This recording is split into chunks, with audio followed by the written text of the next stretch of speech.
बुद्धको सम्बन्धमा भएनन् कि बुद्धवादको विरुद्ध भएन कि बुद्धका शान्ति अभियानका विरुद्ध भएन कि बुद्धका शालिग बुद्धका पुस्तक शालिग भत्काउनेदेखि लिएर पुस्तक लडाउनेदेखि लिएर के कुराहरू स्वार्थी लोभी पापी बिकाउ खुट्नु पर्ने कुनै कारण थिएन। देशप्रति जनताप्रति आन्दोलनप्रति पार्टीप्रति विकासप्रति कुनै मतलब छैन। आफ्नो स्वार्थ आफ्नो अहंकार आफ्नो जिद्दीका लागि त्यति गरेर पुगेन ती व्यक्तिहरू एमालेको सरकार ढाल्नै पर्छ र दक्षिणपन्थी सरकार बनाउनै पर्छ भनेर भित्री कोसिस मात्रै हो। खुलेगा बेसरम लाज बचाएर अनुशासनहीनता अराजकता देशभरि प्रदेश प्रतिगमनबाट जोगाउने भन्दै प्रतिगमनमा पुर्याउने संविधान बचाउने भन्दै असंवैधानिक क्रियाकलाप गर्ने यो भन्दा बेसरम कुरा के खाना नपाएर नै राजनीति गर्नु पर्यो थिएन।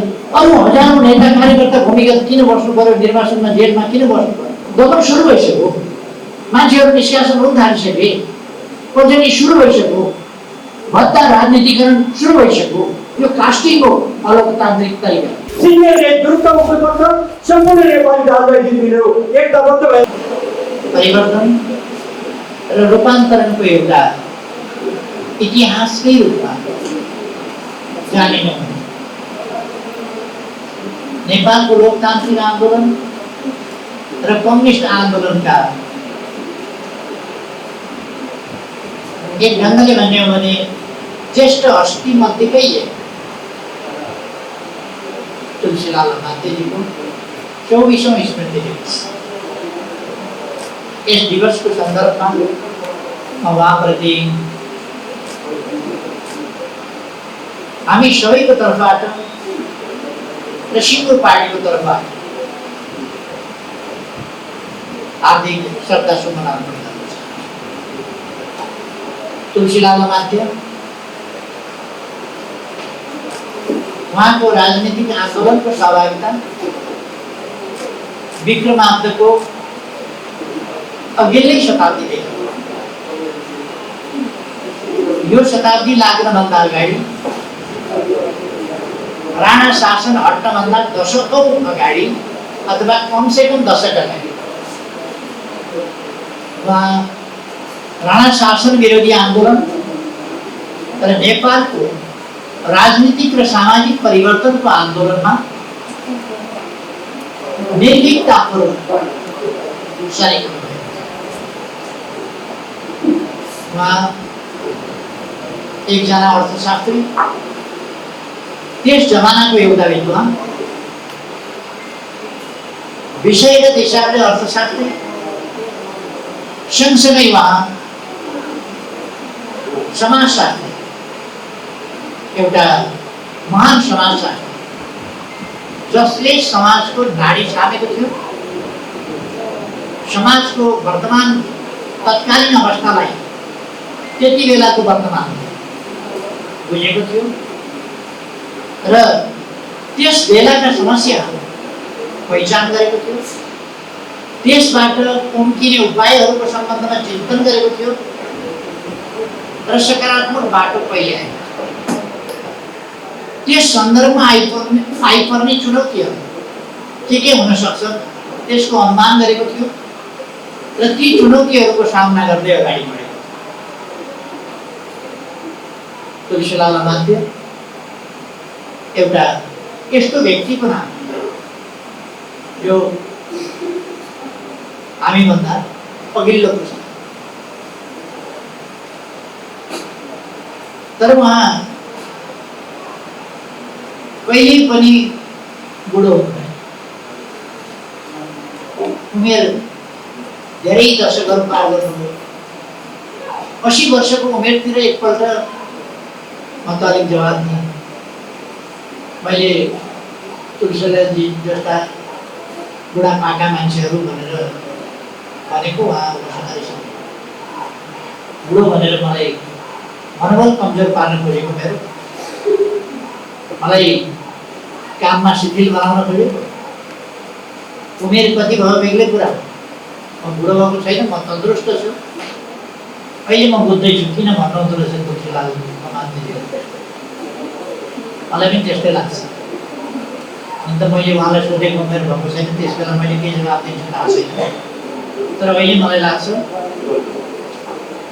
मानिस आफ्नो कर्तव्य पालना कर्तव्य निर्वाहमा निष्क्रिय हुनु शिथिल हुनु र सकेसम्म सक्रिय र अत्यधिक सक्रिय सम्पूर्ण निष्ठाको साथ। हामीले तुलसीलाल अमात्यजीबाट सिक्ने कुरा पनि त्यही हो। तुलसीलाल अमात्य सम्पूर्ण निष्ठाका साथ सम्पूर्ण जीवन सक्रिय रहनु हो, राष्ट्रको हितको पक्षमा, जनताको हितको पक्षमा। त्यो हित भनेको परिवर्तनमा नि हो। तत्कालीन विद्यमान अवस्थामा जनताको हित सम्भव थिएन, त्यसले परिवर्तनको माग गर्थ्यो जनताका हितका लागि। त्यस अवस्थामा परिवर्तनको माग गर्थ्यो। त्यही कुरा तुलसीलाल अमात्यजीले बुझ्नु भएको थियो र त्यसका लागि प्रयास गर्यो। 46 सालको आन्दोलनमा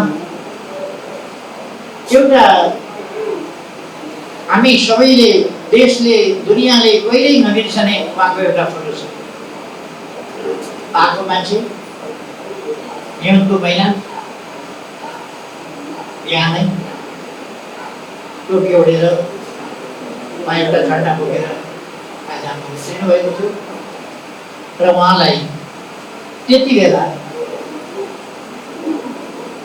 तत्कालीन राजा ज्ञानेन्द्रको शासनले नियन्त्रणमा वीरेन्द्रको नियन्त्रणमा लिएको थियो र पञ्चायती व्यवस्था जोगाउनका लागि त्यस बेला पनि कोसिस गरे। उहाँलाई गिरफ्तारी गरेर उहाँलाई थुनामा राख्यो। 46 सालको आन्दोलनमा उहाँ झन्डा लिएर त्यसरी मैदानमा उत्रिएको त्यो फोटो नै उहाँको सबभन्दा चर्चित फोटो हुँदछ, सबभन्दा बढी प्रचलित फोटो। यहाँ हाम्रो प्राङ्गणमा राखिएको शालिगमा पनि त्यही फोटो छ। त्यही प्रतिकृति हामीले यहाँ पनि राखेका छौँ। उहाँ एउटा आन्दोलनको पर्याय छ, उहाँ अथक सङ्घर्षको पर्याय छ र हामी उहाँहरूले सिर्जना गरेको आन्दोलनका उपजहरू आज यहाँ हामी जो उपस्थित छौँ या जो सहभागी भइरहेका छौँ, हामी उहाँहरूले सिर्जना गरेको आन्दोलनका उत्तराधिकारी, उहाँहरूका उत्तराधिकारी हो। अब आज यस आन्दोलनको रक्षा गर्ने, यस आन्दोलनलाई तलमाथि पर्न नदिने, यस आन्दोलनलाई कमजोर हुन नदिने, यस आन्दोलनका विरोधीहरूले यस आन्दोलनलाई कमजोर बनाउन खोज्ने छन्। स्वाभाविक हो, जहिले पनि सत्यका विरुद्ध, जहिले पनि अग्रगमनका विरुद्ध, परिवर्तनका विरुद्ध केही शक्तिहरू लागिरहेकै हुन्छ। यो आज मात्रै होइन, जहिले यो उहिले पनि हामीले सुनेका छौँ। ऋषि मुनिहरूका तपहरू, यज्ञहरू, ध्यानहरू भङ्ग गर्ने अनेक जाल झेल पटक षड्यन्त्र, हमला, भत्काउने, बिगार्ने अनेक चिजहरू। उनीहरू जब राम्रा सोचहरू उत्पादन गरिरहेका हुन्थे, चिन्तन गरिरहेका हुन्थे, मानव कल्याणका लागि चिन्तन गरिरहेका हुन्थे, त्यस्तो अवस्थामा त्यसलाई बिथोल्ने प्रयास गर्थे। जब उनीहरू मानव कल्याणका कुराहरू गर्थे त्यसबेला त्यसलाई बिथोल्ने प्रयास हुन्थ्यो, भत्काउने प्रयास हुन्थ्यो। यस्ता कुरा जहिले पनि हुन्छ। सुकरातलाई विषको प्याला पिउन बाध्य गरे।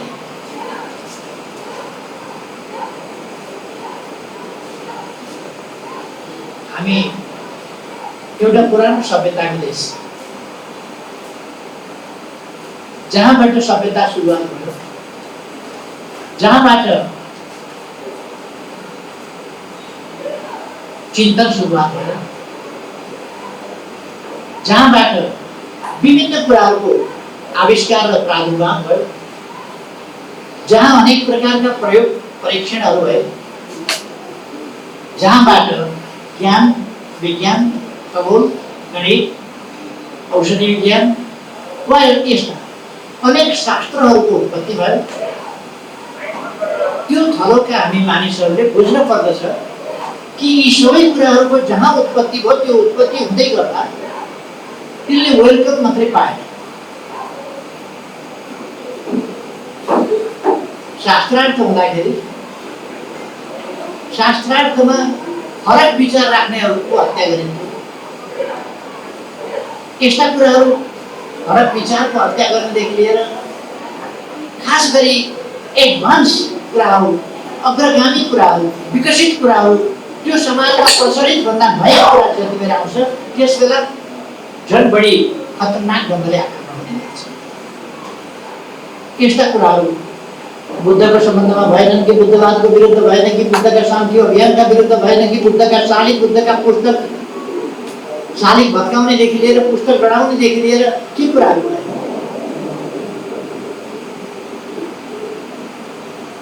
यही हिमवत खण्डमा पर्ने जहाँबाट ज्ञान विज्ञानका विभिन्न विधाहरू क्षेत्रहरूको विकास भयो, त्यहाँ जहाँ सबभन्दा पुराना विश्वविद्यालयहरू छन् तक्षशिला, नालन्दा जस्ता विश्वविद्यालय, ती किन आगो लगाए, ती किन भत्काए, ती किन त्यहाँका लाइब्रेरी किन भत्काए, नालन्दाको 9 लाख पुस्तक भएको लाइब्रेरी किन भत्काइएको थियो, किन जलाइएको थियो। यी सबै चेतनाका विरोधी कुरा, ती सबै अहङ्कारका कुरा, उन्मादका कुरा आजको दिनमा हामीले भन्न अप्ठ्यारो मान्नुपर्ने कुरा छैन। आज नेपालको कम्युनिस्ट आन्दोलन इतिहासको कुनै पनि क्षणभन्दा माथि उठेको छ। इतिहासको कुनै पनि क्षणभन्दा, इतिहासमा कुनै पनि घडीमा यसको धेरै लामो इतिहास छैन। 72 वर्षको इतिहास हो नेपालको कम्युनिस्ट आन्दोलन। अथवा यसलाई अझ अगाडि लाने हो भने 75 वर्षको सङ्गठित इतिहासको प्रयास। ती 75 वर्षहरूमा हामीले देखेका छौँ कति उतार चढावहरू, कति हमला यसले सहनु परेको छ, कति षड्यन्त्र, कति जालझेल, कति टिक्रा, कति बिकाउ मालहरू बिक्री भएर यसका विरुद्ध क्रियाशील भएका छन्।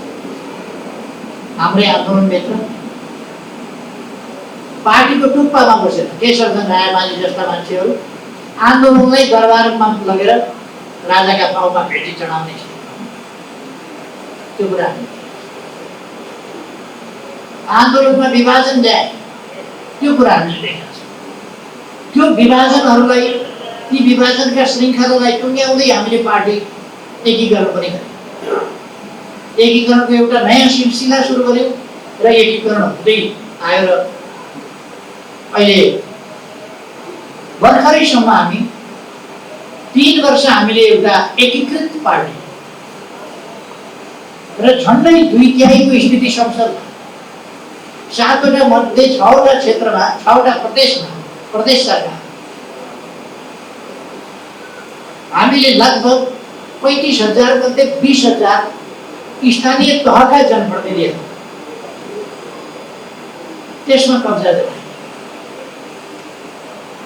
र हामीले कम्युनिस्ट आन्दोलन, देशको कम्युनिस्ट आन्दोलनको, हाम्रो पार्टी कम्युनिस्ट आन्दोलनको प्रमुख घटक होइन, प्रमुख सङ्गठन मात्रै होइन। यो त कम्युनिस्ट आन्दोलन त्यसले छिटपुट बाहेक ससाना सेटेलाइटहरू उम्किएका, उछिटिएका सेटेलाइट बाहेक मूलतः कम्युनिस्ट आन्दोलनलाई एकीकृत गर्यो र यो नेपालको राष्ट्रियताको आन्दोलन, यो लोकतन्त्रको निम्तिको आन्दोलन, यो सामाजिक जागरण र परिवर्तनको आन्दोलन, यो नेपालको नयाँ सांस्कृतिक जागरण र परिवर्तनको आन्दोलन, यो नेपालको वातावरण र मानवाधिकार सम्बन्धी वास्तविक आन्दोलन, यी सबैको अगुवाको अगाडि नेपालको परराष्ट्र नीति के हो भन्दा हाम्रो पार्टीले जुन नीति लियो त्यही नेपालको परराष्ट्र, हाम्रो पार्टीले जुन नीति लियो त्यही औद्योगिक नीति, देशको औद्योगिक। हाम्रो पार्टीले जुन व्यापारिक नीति लियो त्यही नेपालको व्यापारिक नीति। हाम्रो पार्टीले जुन कृषि नीति लियो अथवा शिक्षा नीति लियो अथवा स्वास्थ्य नीति लियो अथवा संचार नीति लियो अथवा विकास निर्माण सम्बन्धी संरचनाको नीति लियो, यही नै राष्ट्रिय नीति। त्यस स्थितिमा हाम्रो गर्नुको संगठनात्मक रूपमा मात्रै होइन, वैचारिक रूपमा देशको विकास र परिवर्तनलाई डोर्याउने कुरामा पनि हाम्रो पार्टी जो हिजो पुष्पलाल तुलसीलाल मनमोहन अधिकारीले मदन भण्डारीले नेतृत्व गरेर आउनुभयो, त्यही पार्टी नेपालको राजनीतिमा शान्तिपूर्ण र चुनावी प्रतिस्पर्धाको माध्यममा आफ्नो हैसियत देखायो। त्यो हैसियत प्रतिक्रियावादी शक्तिहरूलाई पस्दैन। त्यसकारण उनीहरूले बाहिरबाट पनि हमला गर्ने र विभिन्न राज्यका अङ्गहरूको प्रयोग गर्ने, राजनीतिक शक्ति व्यक्तिहरूको प्रयोग गर्ने, स्वार्थी लोभी पापी महत्त्वाकांक्षी तत्त्व र व्यक्तिहरूको पनि प्रयोग गर्ने, बिकाउ मालहरूको पनि प्रयोग गर्ने, तिनको पनि प्रयोग गरेर तिनलाई पनि प्रयोग गर्ने, यी सबै खालका अस्त्रहरू प्रयोग गर्ने। र हाम्रो पार्टी भित्र कहाँ एकीकरण गर्न हिँडे, कहाँ अन्तर प्रभाव लगाइदिएर एउटा स्थितिमा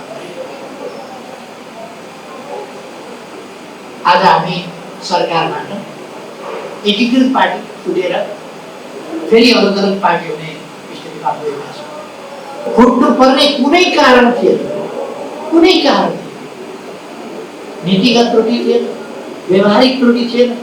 हाम्रो पार्टीको सरकारले विकास निर्माणका कामहरू असाधारण ढङ्गले र दुनियाँका लागि एउटा नमुना निर्णय गरे, कायम गरे। जनतामा व्यापक आकर्षण, विश्वास, आशा र भरोसा जागेको थियो। त्यस स्थितिमा केही व्यक्तिहरूले आफ्नो स्वार्थ, आफ्नो महत्त्वाकांक्षा, पदीय आकांक्षा, हतारो र गैर जिम्मेवार देशप्रति, जनताप्रति, आन्दोलनप्रति, पार्टीप्रति, विकासप्रति कुनै मतलब छैन।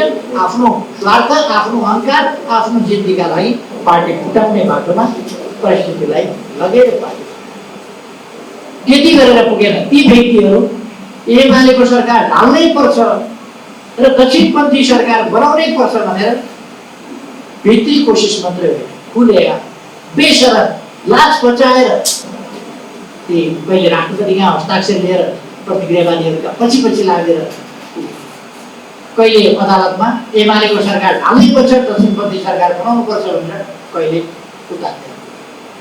अनुशासनहीनता, अराजकता देशभरि, प्रदेश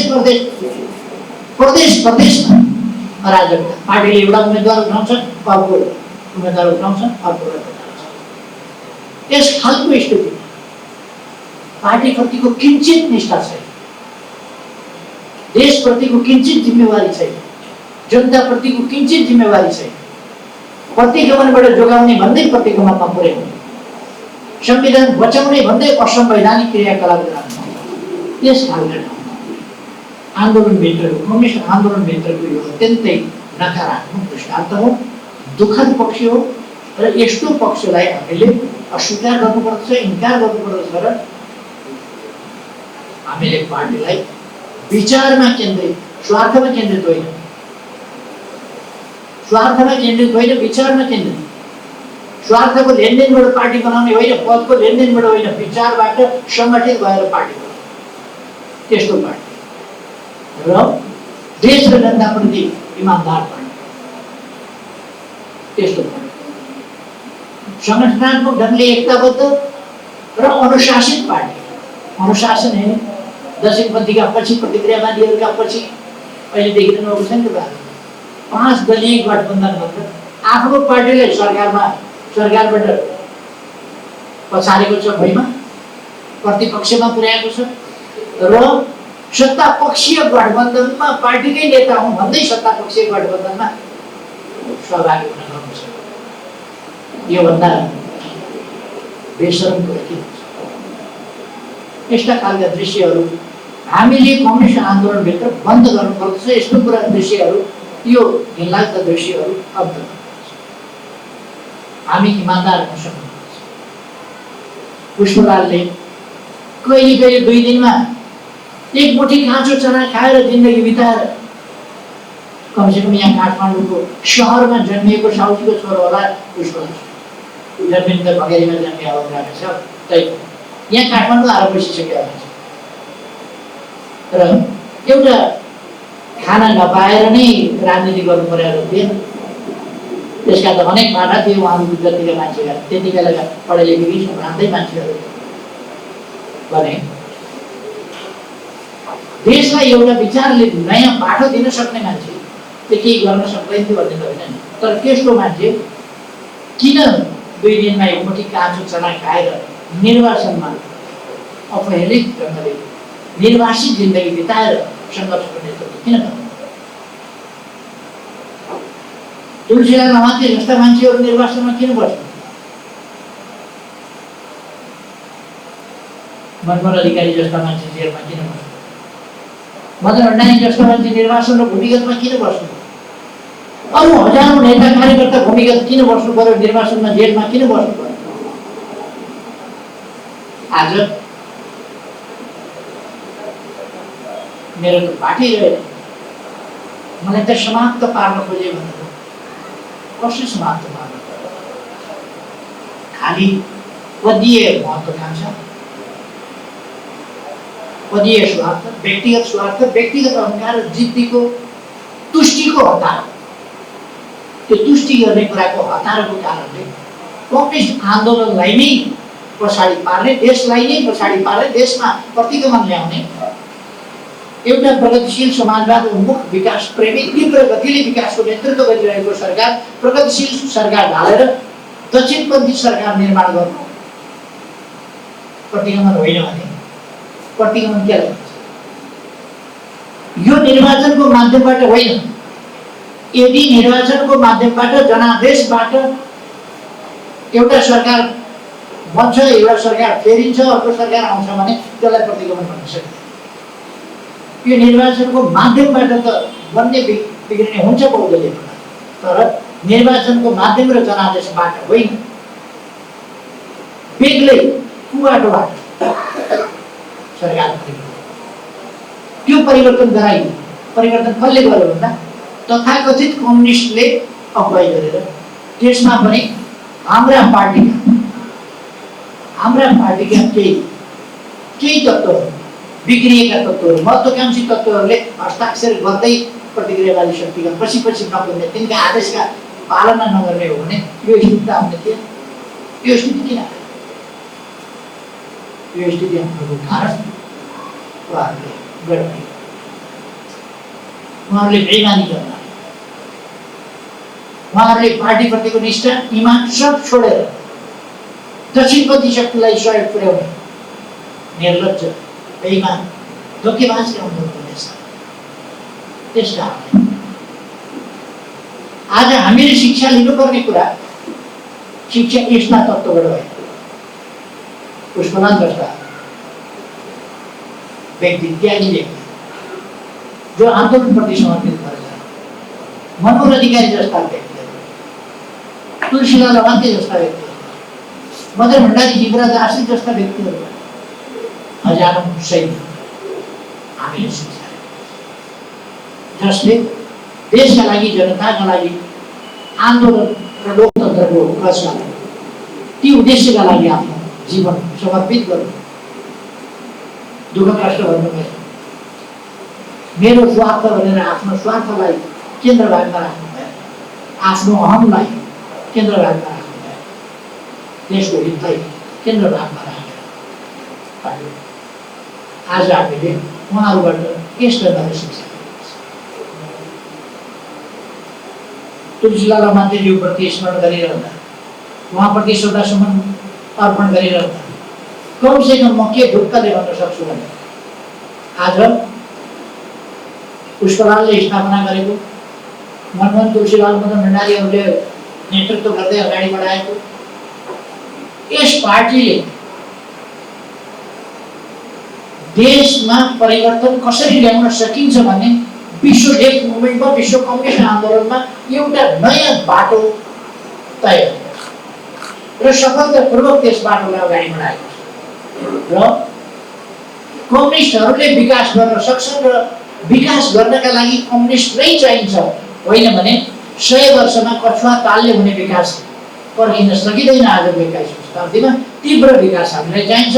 तीव्र विकास कम्युनिस्ट नेतृत्वले भन्दै गर्न सक्छ भन्ने कुरा विगत 3 वर्षमा हामीले गरेका विकासले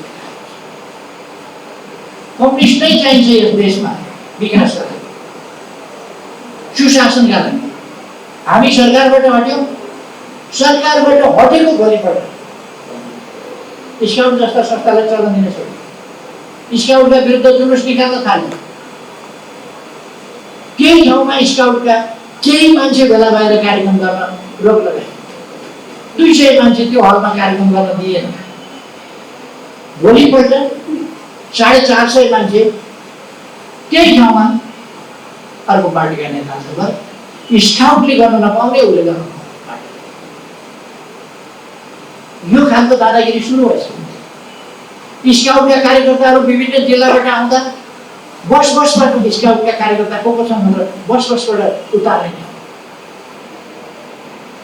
उनीहरूलाई दमन गर्ने, खाना नदिएर रोक्ने काम हो, चेक्ने काम हो।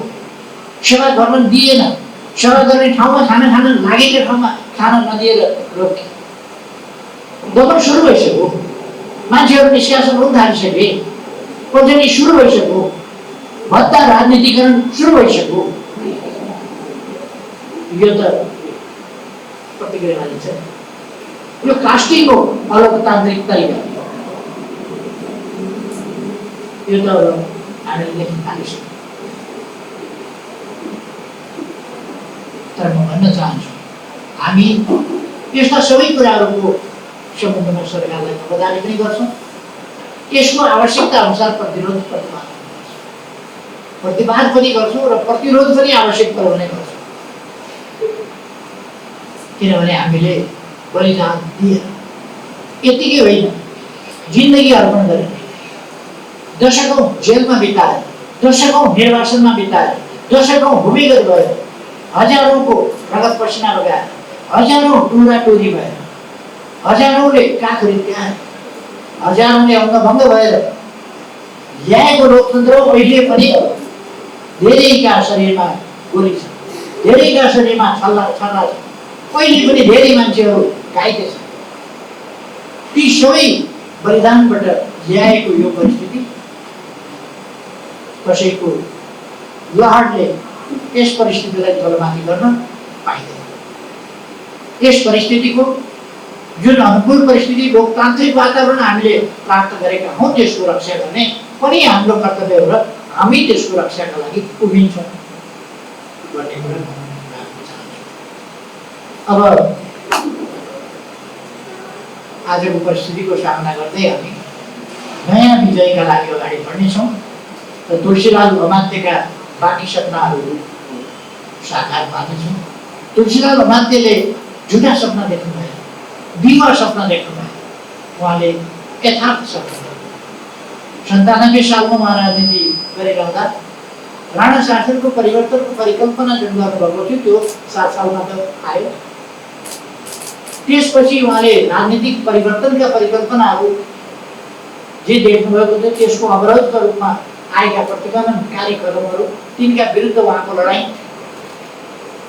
ती कुराहरू देखाउँछ। उहाँ भिजनरी लिडर, उहाँ दूरदृष्टि भएको लिडर, उहाँ भविष्यद्रष्टा, उहाँ देख्न सक्नुहुन्थ्यो भविष्य कस्तो हुन्छ।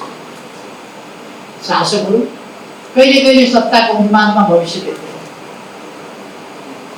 तर जनताले भविष्य देख्छ, भविष्यप्रति आशावादी हुन्छ, यथार्थ आशावादी। किनभने 21औं शताब्दीमा त मानव जातिको भविष्यलाई अब पछाडि धकेल्नै सकिँदैन, अन्धकारतिर धकेल्नै सकिँदैन, यो त अगाडि नै भन्ने। त्यसकारण तुलसीलाल अमात्यका सपनाहरू साकार पार्न हामी सक्छौँ, प्रभावकारी ढङ्गले सक्छौँ, छिटै सक्छौँ।